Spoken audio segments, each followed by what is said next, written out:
Okay, so we're at the Amazon warehouse with the temporary foam injection system. In the event of an emergency, you're first going to come to the control panel of the foam injection pump. The premise of this system is that water will exit the building through this connection right here. We'll then charge that yellow high volume hose, which comes around and ties into the suction side of this pump. The water then travels through this piping here, and right at this point is where the foam injection happens. So this is our foam pump. The flow of travel comes this way, foam is injected here. It then leaves as foam solution through this high volume hose, which then passes around the trailer and is fed into that manifold there, which is then distributed through those red hoses into the header side of the building. So that's the premise of the system. So the first thing we're going to do in the event of a fire is to come to this control panel here and start this engine. To do that, we need to first turn on the master power switch, which is on the side here. That will kick on. You will see the gauge display light up, the light will be on, and then we're ready to start.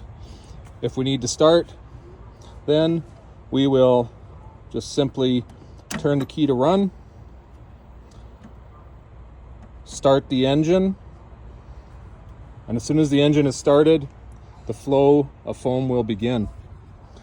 There is a flow rate, a foam flow rate pattern here. So once the water is initiated and the system is running, we're going to see water flow on this gauge here. So depending on what that flow is, depending on how big the fire is inside the building, we need to make sure that the foam that is being injected at a minimum is at the numbers required here. So if we've got 1,750 gallons a minute of water flowing through this pump, we're going to want to make sure that the flow rate of foam concentrate is at least 52 gallons a minute. How we check that is on the flow meter on the far side of the pump. So the engine will be running. We'll come over here, we'll look down at the flow rate, and it will be reading how much foam concentrate is traveling through that system. So then we'll just walk back over to the control panel. Again, double check the flow rate and that the foam concentrate is being injected at least at the number on the foam flow rate sheet here. At any time, if the water flow rate and the foam flow rate aren't matching, so let's say we're flowing 1,750 gallons a minute of water, and then we go over and check the foam flow meter, and let's say it's only flowing at 30 gallons per minute, we then need to increase the rate of foam flow.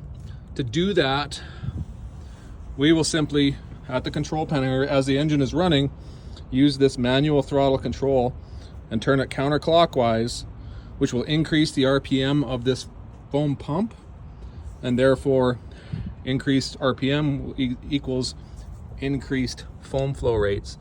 So again, adjust the throttle up to make sure that it meets the minimum number on the sheet here. If there's just a small fire inside the building, and let's say your water flow rate is quite low,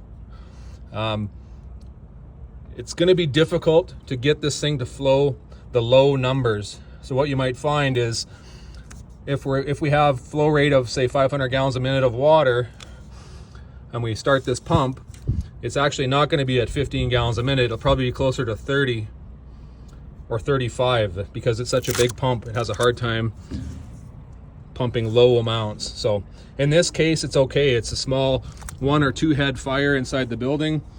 Using a little bit extra foam is not detrimental to firefighting purposes. We just want to make sure that whatever our water flow rate is, we're at least hitting our minimum numbers here. So as we get into these higher numbers here, we may have to use the throttle control to increase to match the flow of foam to the water supply.